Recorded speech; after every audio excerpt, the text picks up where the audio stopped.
حضرت فضیل بن عیاض रहमतुल्लाह अलैह डाकू थे और नीले डाकू नहीं थे, डाकुओं के सरदार थे। तो इरशाद फरमाते हैं कि मेरा तरीका ये था कि मैं एक पूरे काफिले की सूरत में हमला करता था तो लोग डरा करते थे अगर कि फुज़ैल बिन अय्याज़ के डाकुओं ने हमला किया तो फिर नहीं बचते। एक दिन गुजर रहा था तो एक कारी साहब आयत पढ़ रहे थे, ला तक़नतू मिन रहमतिल्लाह, अल्लाह की रहमत से कभी नाउमीद ना होना, इन्नल्लाह यग़फ़िरुज़्ज़ुनूब जमीआ, बेशक वो सारे ही गुनाह माफ कर देगा। आप फरमाते मेरे दिल में बात असर कर गई। मानना है ना, इसने नहीं मानना, उसने 6666 आयतों का तर्जुमा पढ़ के भी तवज्जो नहीं करनी। आप इरादा करें ना, आप अपनी दिल की जमीन को जरखेज बनाएं। फरमाते हैं मैं फौरन वो आयत सुनी तो मैं रोया और मैं वो हाफिज साहब के पास चला गया, उनसे इजाजत ली, उनके कमरे में दाखिल हुआ। मैंने कहा आपने अभी आयत पढ़ी है कि अल्लाह सारे गुनाह माफ कर देगा।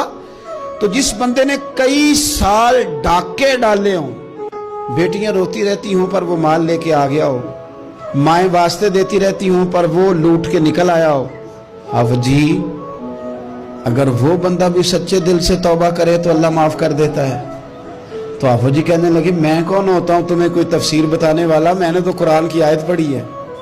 मेरा रब कहता है ला तक़नतू मिन रहमतिल्लाह, तुमने मायूस नहीं होना, तुम आ जाना, माफी मांग लेना, इन्नल्लाह यग़फ़िरुज़्ज़ुनूब जमीआ, अल्लाह सारे ही गुनाह माफ फरमा देगा। अल्लाह सारे गुनाह, तो ये तो अल्लाह फरमा रहा है। फुज़ैल बिन अय्याज़ कहते हैं मैंने कहा खत्म हो गई बात, तौबा भाई। वापस आया तो वो मेरे साथ जो थे ना, उनसे मैंने कहा सरदार नया तलाश कर लो भाई।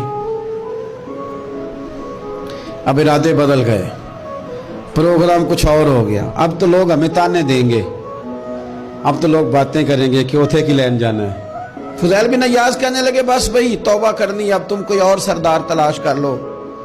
और ऊपर ऊपर से नहीं कहा, तौबा की तकरीरें नहीं की, दूसरों को मैसेज नहीं भेजे और लेक्चर नहीं झाड़े, रो के का, दर्द से का, दिल से का।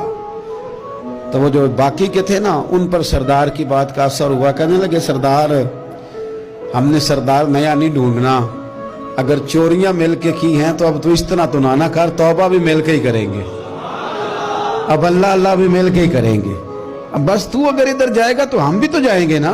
अल्लाहु अकबर। फुज़ैल बिन अय्याज़ कहते हैं जाहिर है माल लूटा करते थे। मैंने मसला पूछा उलमा से तो उन्होंने बताया कि ये तो हुकूकुल इबाद का मसला है, जो लूटा है वो तो वापस करना ही पड़ेगा। अब मैंने वो पैसे जमा किए, अब सारे तो मेरे पास थे नहीं, जितने मैं दे सकता था दिए, जो खा चुका था वो रह गए। एक यहूदी के पैसे रह गए, उसके घर चला गया। मैंने जाके उसे कहा मियाँ मैंने कर लिया तौबा, और मैं वो फुज़ैल बिन अय्याज़ डाकू हूँ जिसके तेरे घर से इतना माल लूटा था, मेरे पास पैसे कोई नहीं, वो पैसे लग गए, अब तू इस तरह कर मुझे माफ कर दे। वो कहने लगा ना जनाब, ये भी कभी कभी होता है, लोग ना शराफत को बुज़दिली समझ लेते हैं।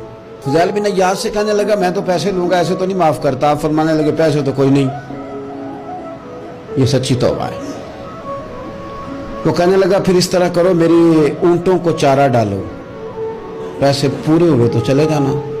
कल डाकू थे, अभी वो तलवार चलानी आती है, नेज़ा चलाना आता है, डटना आता है, आसाब मजबूत है, मसला कोई नहीं, लेकिन तौबा सच्ची की है ना, ये सच्ची तौबा वाले लोगों का तरीका है।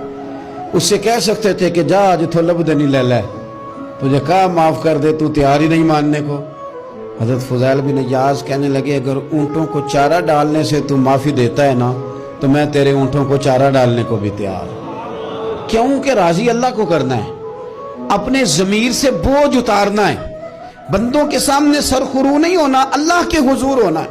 तौबा का मतलब है रब की बारगाह में सरखुरू होना, बंदों के सामने नहीं। हज़रत फुज़ैल बिन अय्याज़ कहने लगे डालेंगे तेरे ऊँटों को चारा, क्यों नहीं डालना। 2-4 दिन चारा डाला तो वो यहूदी एक दिन कहने लगा कि ये ना ठीकरियों से बड़ी हुई थैली है, ये तो जरा उठा के ला।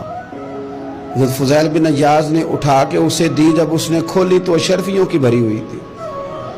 तो हाँ फरमाने लगे तू तो कह रहा था ठीकरियाँ उठा के ला। कहने लगा मैं तौरात बड़ी पढ़ता हूँ, आलिम हूँ, मैंने तौरात में पढ़ा था कि मुसलमान जब सच्ची तौबा कर लेंगे ना तो रब ठीकरियों को भी सोना बना दिया करेगा।